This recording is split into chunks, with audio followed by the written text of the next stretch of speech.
Hey guys, this is a quick, timely Tuesday. This is all about USA Comics, number 7.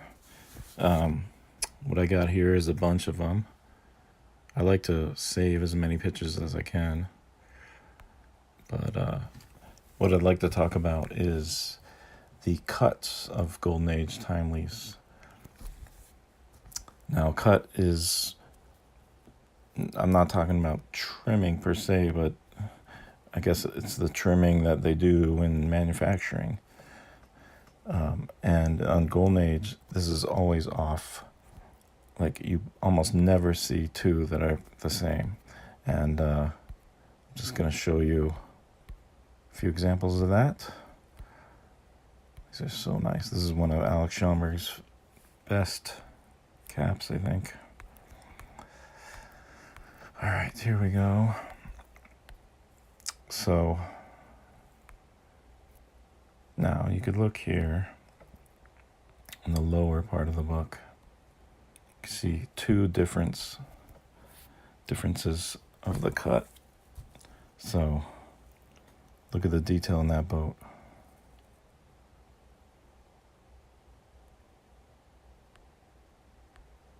You know, it might not be much for some people, but sometimes in these Golden Age books, when you don't see two together, or almost never have two in your hands to choose one or the other, especially around similar prices, you won't ever even notice this until later on. And then you look at someone's book and you're like, whoa, I never noticed, that boat or an insignia or whatever. Now, typically, if you get one that has more of this stuff in the bottom, like you could see there under this carrier, you're going to be paying for it. In this particular book, look how high the lettering in Captain America go up to the top. And that, in these old books, the sides get kind of messed up sometimes. So look at that. It's really, really looking bad. Like, you could have similar damage on the top one, but it wouldn't be as noticeable. But since it goes into the lettering in that one, it looks really bad. So here's just those books, a top and the different ones. I'll switch back and forth. See, really noticeable on this PT boat down here. Check that out.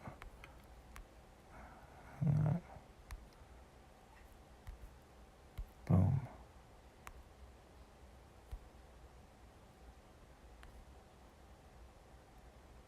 And another one is the side cut. Now, this one can be affected by wrap for sure. But I still think it's often cut differently. So here we go. Some detail on the side. Look, it's easy to tell the red dot on the wing here. Look at that. You could see so much more of the tail.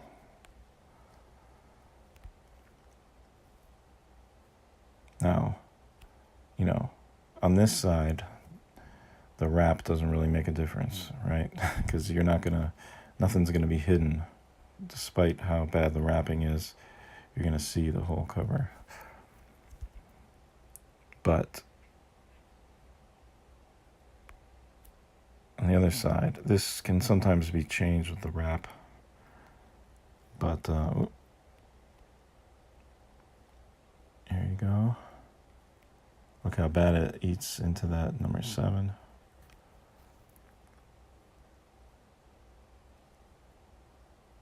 And look at that. He put his signature right on the edge there. And many of them, you don't see that.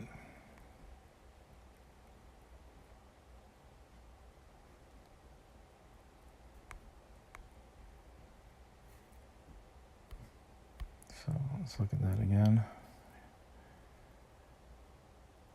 This one, you can see the signature. And look, because you're seeing the signature though, get that car, the D and the star is cut off.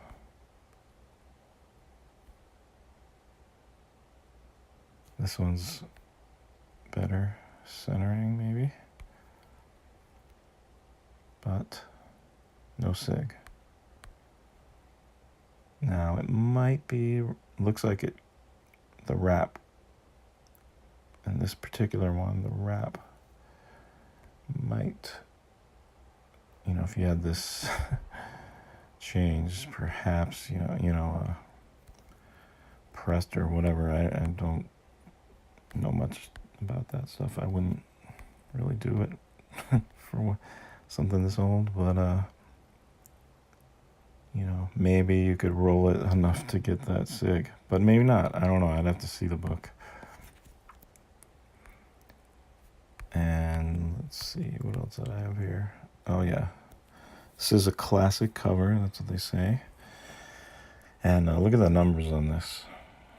28 total. Only 19 universals.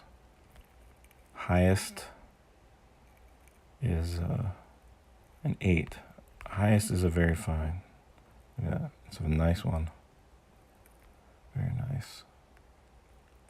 So sometimes the cut will dramatically affect price. Because someone might, be like, oh man, now that I saw that there's no signature, I really want one with a signature. And if they're going to choose between one or two, or they want to upgrade to one that has a better signature, to them, they'll pay a premium just to get that signature because they know they're going to sell their other one. So to them, say the book is 10K book, theirs is 10K. They know they could get 10K for it. And there's another one, same grade pretty much. They won't mind, paying, maybe 2,000 above that. So 12K for it, which to someone else might be like, whoa, that's way too much for that grade. But to them, since they know they're going to get 10, they just paid 2K, only 2K to get an upgrade. So it's not a big deal. But to someone else, it's like, what the heck? That's a big spike. Doesn't make sense.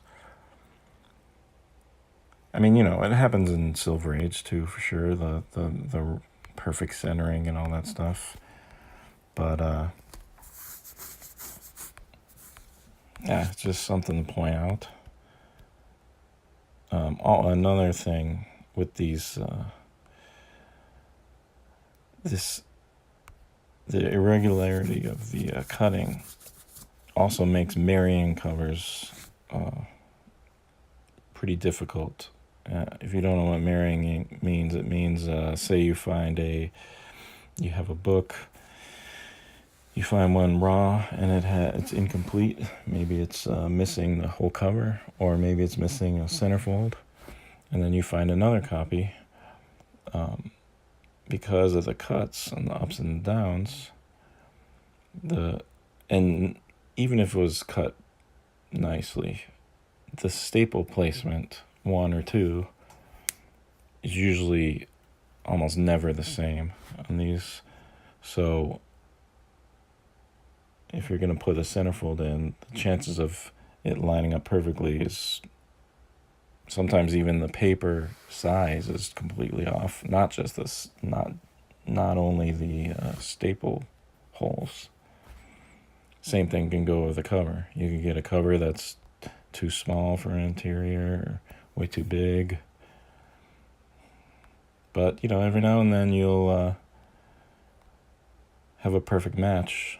And, it's with the CGC cases being uniform, you can measure that pretty pretty nicely with these good scans.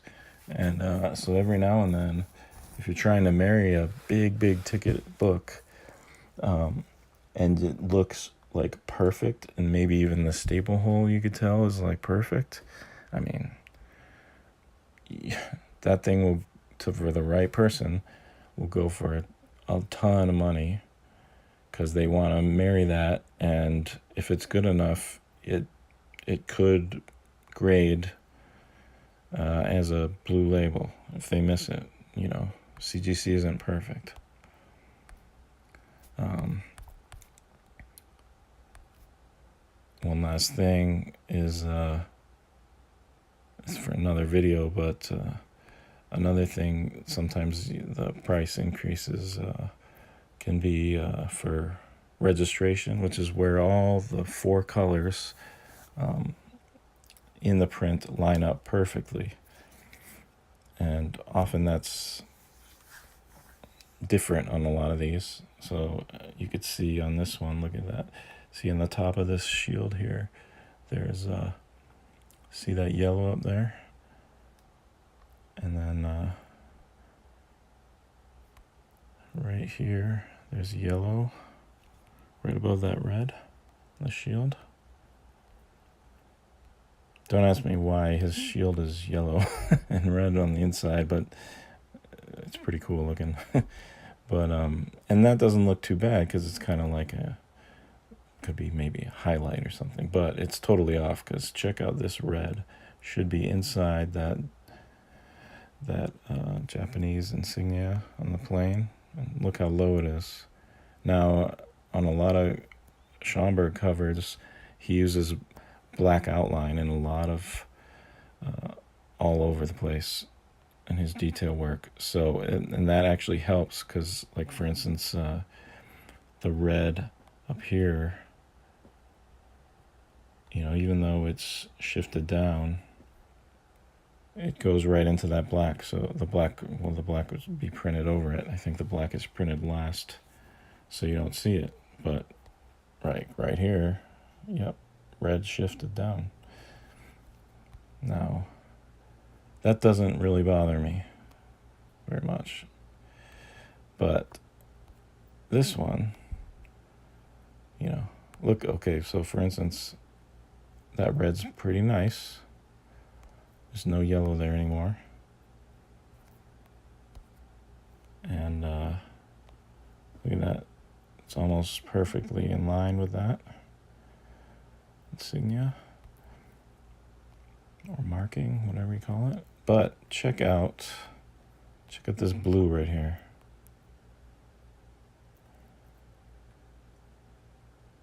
The blue is too far to the right. You can see it right there. Look at that. It bleeds on his neck. It bleeds onto his face. But worst of all, look at that. Right next to his ear. There. And then totally all along his whole back of his head. And that could almost look like a highlight maybe, but usually you don't want to put a highlight and a black right next to each other. So, and look at that, right in there into that star. But, I mean, look how great that looks. I mean, it doesn't really matter, but it can explain, why a book will go for more. Even if maybe the grade is lower, Because sometimes when you have a book and you start seeing stuff like this, you can't unsee it. Look at that. His head is much better. See that? Look at the ear. Sorry if that's your book. I wouldn't complain. Anyway, that's it. Hope you guys have a good week.